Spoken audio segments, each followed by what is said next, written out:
Everyone have fun and enjoy these Lampanelli and Fat Girl Rocket! Woo!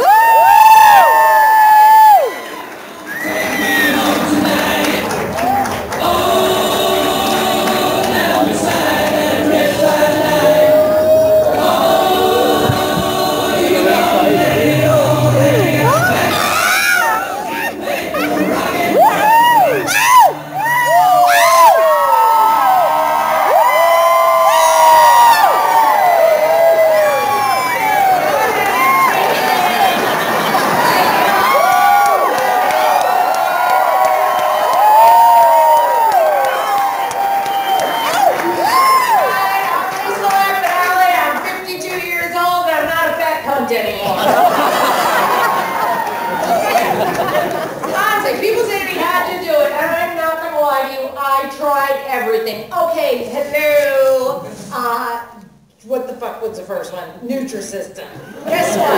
Yeah, you fucking cunts know what I'm talking about. I'm like, you know, Nutrisystem, all I can say about that shit is that Marie Osmond is a lying freaking whore.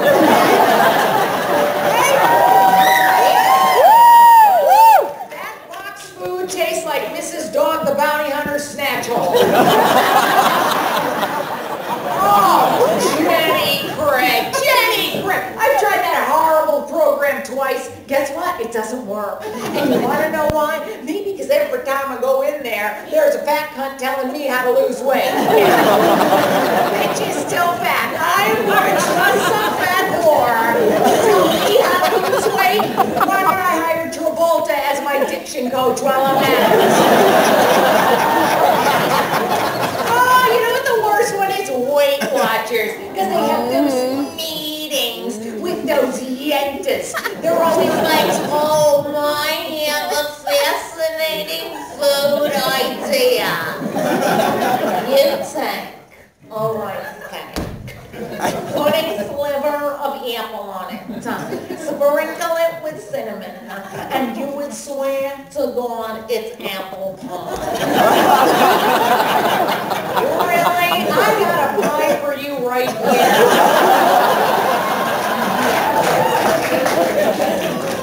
Let me take you back, how it all started. In 1991, I was almost 30 years old already, and I was still a proofreader at Popular Mechanics magazine. Now, I don't say that to make myself sound more pathetic. That was actually my goddamn life. I had a real degree from a real college, Syracuse University.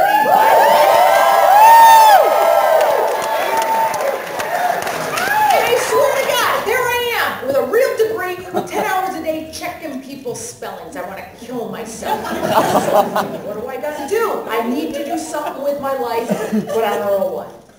I start thinking back. When's the last time I felt really connected to something? Something that like I really fit in with, you know? And I remember high school.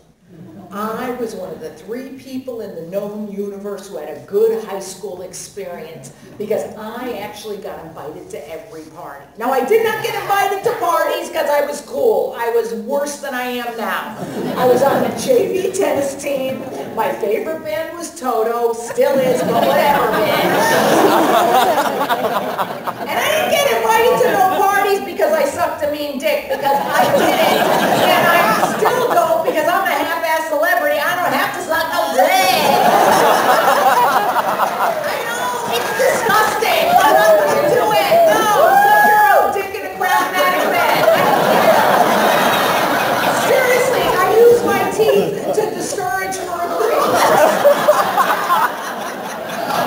But guess how I ended up getting invited to these parties? Because I was funny. I remember back then I could make all those little bitches named Heather laugh. So I decided right then and there, screw it, I'm going to make people laugh again.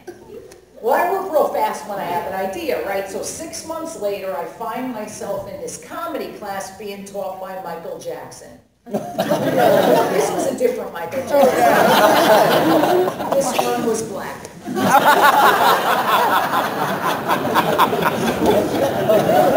Now, we end up doing our first open mic at a comedy club as part of the class, And I'm not even gonna lie to you, it was a life changer. I did so good. It was like some sort of a divine intervention. I was like, I know it right now, I'm a comedian. It's not gonna be a job, it's not gonna be a career, this is a calling. I'm destined to be the Mother Teresa of twat jokes. Now, Michael Jackson said we should do all sorts of open mics and stuff and get on stage no matter what. So the 5th time I'm going on stage is at this little shitty crab house near my house. It's a horrible place. Hey, it's no on center. Are you really taking this with me fucking looking right at you, you fucking dummy? I mean, the fucking thing's lit up in his tit pocket. I can see it. Fuck with me. I got a black guy on my side.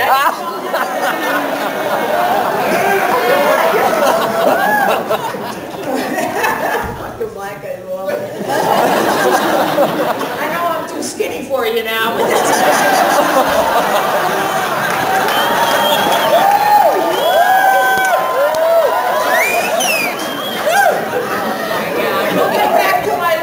Chocolate later.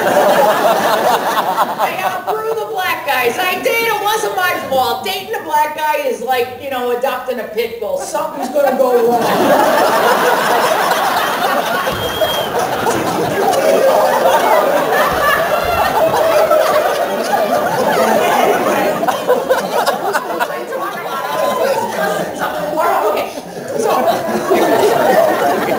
So, my 5th time on stage is going to be at this little crab house, because you'll work anywhere, you know, you have a good time, try to develop as a comic, and it was right near where my folks live. So I figured, oh, I'm pretty good as a comic, I'm learning how to do it, I'm going to invite my family. Well, I decided the perfect people to invite is my brother and my sister-in-law. Now, I know every one of you is like me. You have somebody in your family that you look up to. Somebody in your family who really, they have what you want, and you love their life, and you wish it was your own, you know? And I said to myself, oh wow, I bet if they come to my show, they'll see me do good, and they'll be really proud of me. Well, that night, oh, it was going to be great. It's going to be a special night, so I got dressed all nice, because thank God I only weighed 218 at the time. Fuck you. Skinny toys. So, I had my whole outfit working. I'd go on stage, and oh my God, it was one of those charm nights. It was so much fun. I did my little beginner jokes, and I got big laughs. I look at my brother and his wife, and they are not just laughing, they are just beaming. They're really proud. So, I was finished with my set, and I introduced the next comic, this guy, Jim. Now, Jim wasn't like officially retarded. But he was that guy that you'd have to check his paperwork just in case. So I bring up this guy Jim, and every joke he did was so bad, and he did all his delivery with this far away, I'm almost brain dead. So within 30 seconds, the writing's on the wall. Oh my God, he is tanking. It is the most miserable thing. Now, you probably don't know this, but comics don't like to watch other comics struggle. It's really, really heart-rending. So I start literally sweating. I was dying. I was sweating like Jerry Sandusky at a Cub Scout meeting.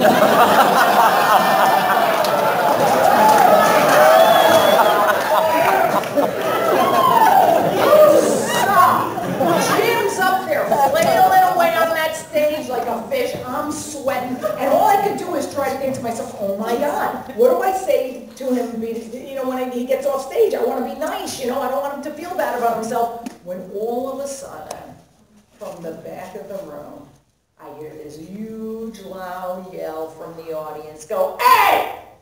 This guy blows! Bring back that fat chick!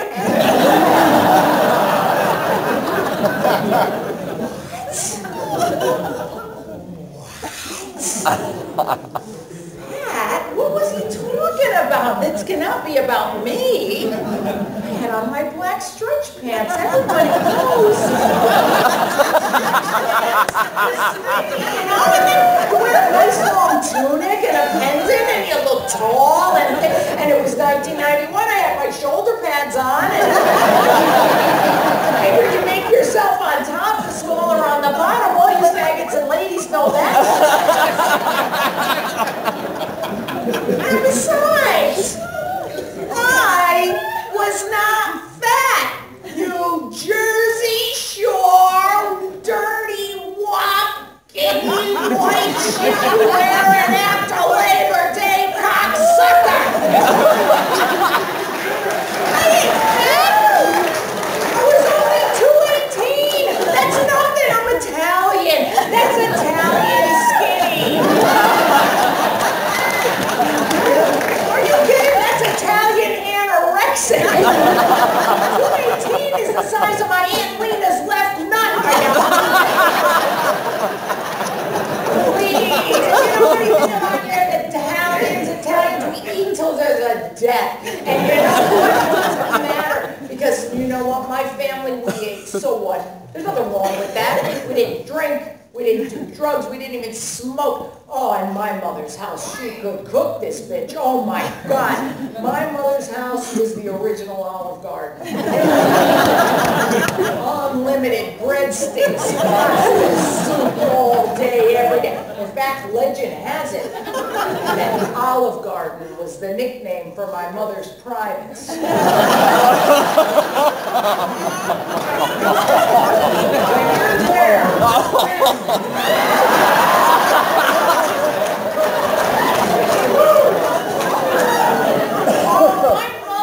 Shovel that spaghetti down our throats, and oh, I licked that plate clean. I loved it. She'd make big platters of fried chicken. She'd make homemade macaroni and cheese, stuffed shells by the tray. The bitch wasn't happy unless she had 2 tins of olive oil under each arm. And you know what? I didn't care what I ate. I didn't care how much I ate, because when I ate, my mom smiled. Food solved everything, everything. Oh, the pretty girls didn't want me to sit with them at lunch. Mafangul. Every day. I didn't get invited to a party, so what? My mother had the same solution every time. I'd come home, she'd pull up 2 chairs to the kitchen table, give us each a bowl of food that she'd made that day, and she'd take me by the shoulders and say, if you remember one thing in this life, remember this. Eat! Eat! The fat people. We're the good ones. Don't trust the skinny ones, they should all die. Now, by the way, before you overreact, this ain't one of those poor me, wah, wah, I've been bullied shows. Fuck that. We've all had our feelings hurt. We've all had an insult or 2 thrown at us. Obviously, you have, sir. I love how I always, during that part, have to pick like the cutest guy and his feelings hurt. I mean, I can't say it to somebody bad. Like, I'm not going to say it to you. There's nobody ugly. I can't fucking take it. No, but we've all had our feelings hurt in life. Think about it. Think about this setting. Bring back the fat chick. Now, of course, years later, this is almost 30 years ago, years later, I realize anyone with any self-esteem would have heard the words bring back and thought, whoa, I'm funny. I have a future. But I'm me. All I hear is that one word. And as you know, fat is the worst word ever. It is the one word where a woman, if her husband calls it to her, she is legally obligated to twist his dick into a woman. You bitches know that's the truth. I will prove right now that every one of you in this room would rather be called the C word than that F word. Now, one of you bitches has ever said to your significant other, honey, do these pants make me look like a cunt?